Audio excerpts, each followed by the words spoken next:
Okay, we're going to continue our driver availability here at Dover. Denny Hamlin has joined us. He's our most recent winner. Very dominating performance last week in New Hampshire. He drives the number 11 FedEx Office Toyota. He's third in points, 7 out of the lead.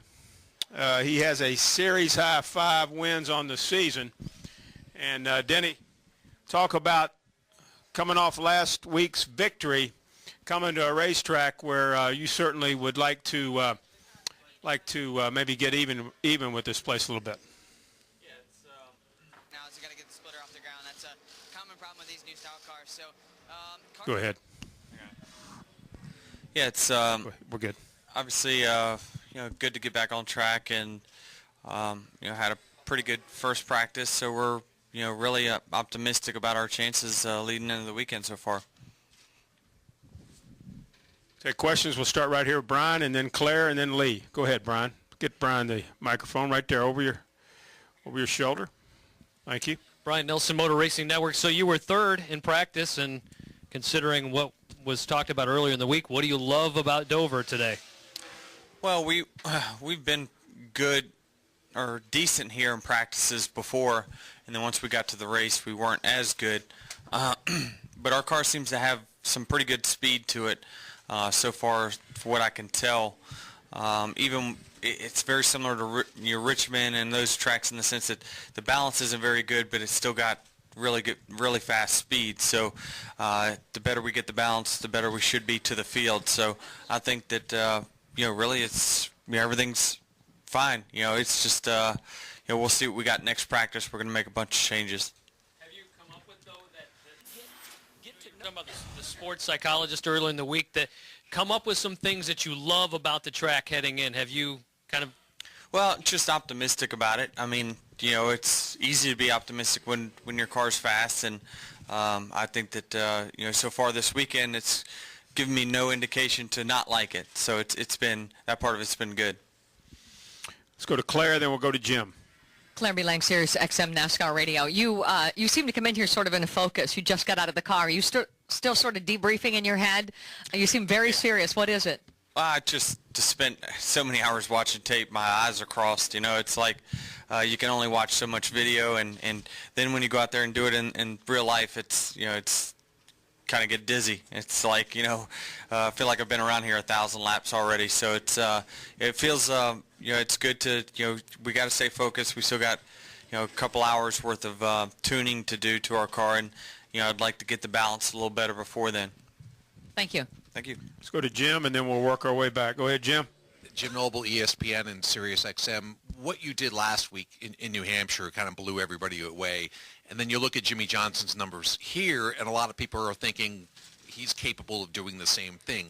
Do you feel he's capable? Are you worried that the 48 has such a dominant record at this track? Not really. We're not going to control how they run. So really our focus can't be on them. It's got to be just getting my car as good as it can get. If we get our car good, we can beat him here. I mean, that's a realistic thing that can happen. So I'm not just looking to let's not give up so many points to the 48, because he's not my focus this weekend. Our focus is ourselves, and knowing that if I've got the balance that I want here and the car that I need, we can win just like we can in any other racetrack, even though our record may not show it. So I think that so far I feel like we could be in the hunt for a top 5 finish easily. All the way back in the back, let's go to David, and we'll go to over here to Lee, and then ESPN. David Newton, ESPN.com. Denny, you talked about 17 hours of tape. That's a real technical aspect of it. Then you go to the sports psychologist, which is not so technical.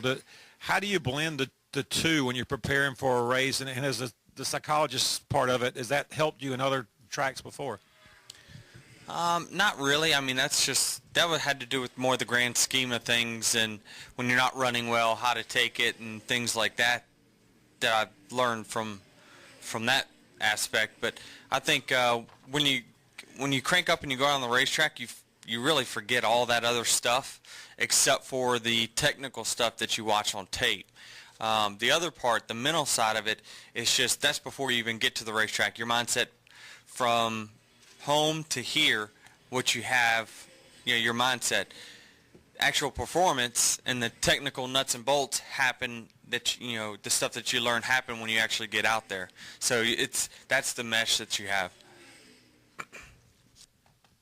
Let's go to Lee, and then we'll go to ESPN. Lee Spencer, Fox Sports.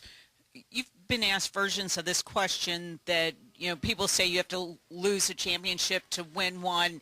Can you talk about, what you learned then, how low you were last year, and then coming back with a team that is just infinitely stronger than it was, and how you attack the rest of the season? To start off, I mean, it's,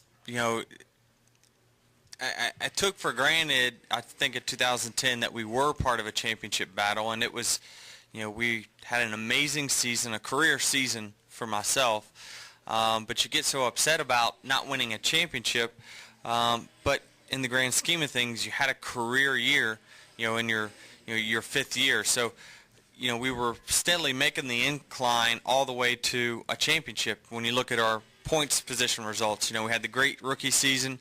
Then it went to the basement of 12th. I think then it went 9th, 5th, 3rd, 2nd. I mean, just kept climbing back to the top. And I think it's because our race team got better. I feel like I got better. But then when you lose the championship and you follow it up next year and your cars don't run as well, then it's very frustrating because you have to answer the questions every week of, is this a hangover, this, that, and the other, and you get so frustrated inside the car because, you're driving as hard as your car will let you drive. From 2010 when we won 8, and this year we won 5, and last year we won 1. I didn't forget how to drive for a year. We drive the same. It's just when your equipment's handicapped like it was, I feel, for us last year, it just makes everything else worse. It makes your attitude worse and everything. So I think that part is tough to get over when you become irrelevant after a career year. What handicapped our equipment? We just fell behind. I just think that there's a lot of things that happened. We had an oil pan incident in Michigan that really turned our season to the bad side. We were, I don't think, in NASCAR's good graces from that point on, and we just had the ropes tightened up on us quite a bit more because we went from, I think we led like 6 straight races in a row in 2011 during the summer months, won Michigan, had that incident, and we just fell off the face of the earth. So I think that it took us a while to regain some of the advantages that we had, to make up for the loss in which we had taken away from us. So I think that part was tough, and especially it happened right when the chase started, so we just looked terrible. Go ahead. Thank you. Hey, Denny, Alex Goody, ESPN. Just want to ask you, after you won the race a few weeks ago, in Bristol, even unprompted, you mentioned that, this was a Dover track that had never been a favorite of yours in the track, and sort of joked that, right, there needed to be some changes, renovations to this place. Regardless of how the race goes on Sunday, if you get, what you can out of the car, is there going to be a feeling once you get through this weekend of, okay, now we're really ready for the stretch run, I'm past my biggest challenge in the chase? Yeah, I mean, I think that obviously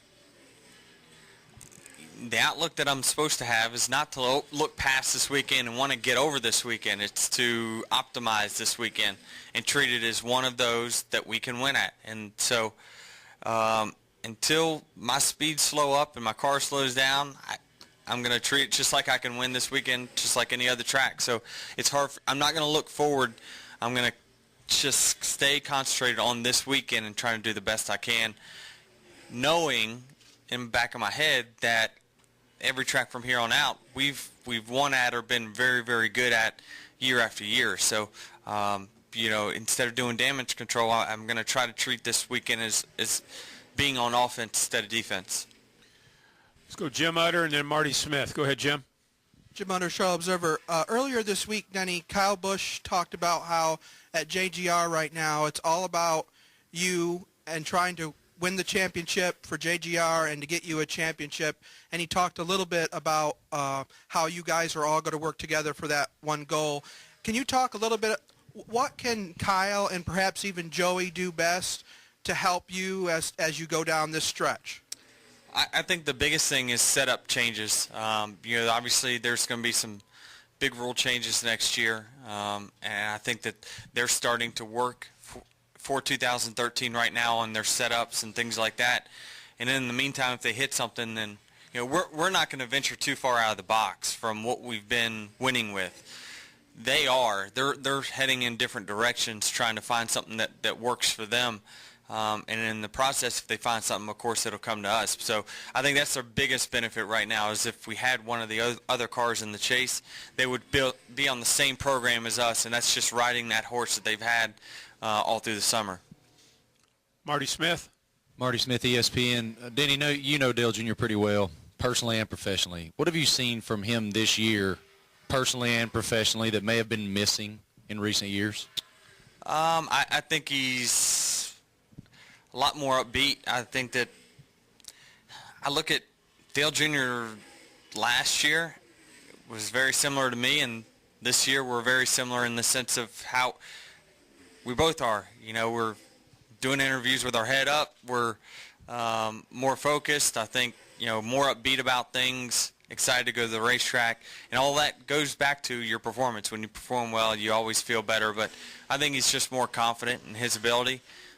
He's been really the lead Hendrick driver for most of the season as far as the points is concerned, and I think that gives you a lot of confidence that he's been outperforming a lot of championships over there in that stable. So I think the confidence is just what's taken his performance really to the next level. I think his cars, they've figured out some things to make his cars better, and then on top of that, he's gotten better. So those are the two things that have been the catalyst for his performance.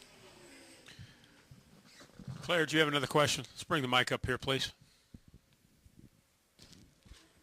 Claire Belang, Sirius XM NASCAR Radio. Your mom, after the win last week, told me she's never seen you more relaxed. And your car chief, Spider, said, when Denny's happy, everyone's happy. We are all just really happy right now. They feel really good on the team, that the team is all for one for all right now. You've kind of got it to that level now. Are you as relaxed as you've ever been, and can you maintain that as the incredible pressure of the chase escalates? I can. I mean, given if I have a terrible finish because of a wreck or something like that this weekend, I'm going to be upset about it and know that we got a tough road ahead, but I'm going to treat every weekend the exact same. So my year will not be finished no matter what happens this weekend. So I think that our team is got great chemistry right now in the sense that everyone's obviously very happy with the way things are going. It's just they feed off of you whether you know it or not. It's like it just takes one little bit of emotion to the positive or the negative to really bring the crew up or bring the crew down. So that's something that I feel like I've gotten a good beat on here in the last year or so. Let's go to Lee. Was there anything out of last year that motivated you to come back stronger? I mean, was there, you mentioned Michigan, but was there something about just being so down after having a phenomenal year the year before that motivated you to come out with both guns blaring this year? Well, we went through changes. Obviously I took time off in the off season, and then we had a new crew chief.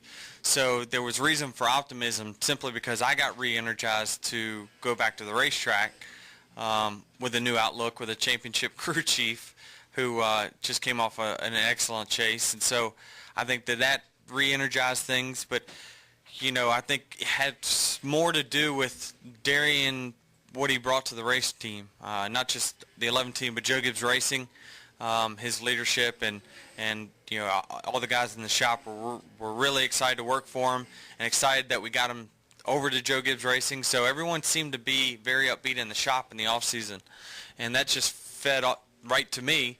And obviously, when you win the second race of the season with a new crew chief, that just lifted all the confidence through the roof, and we maintained it, right up until now. Anything else for Denny?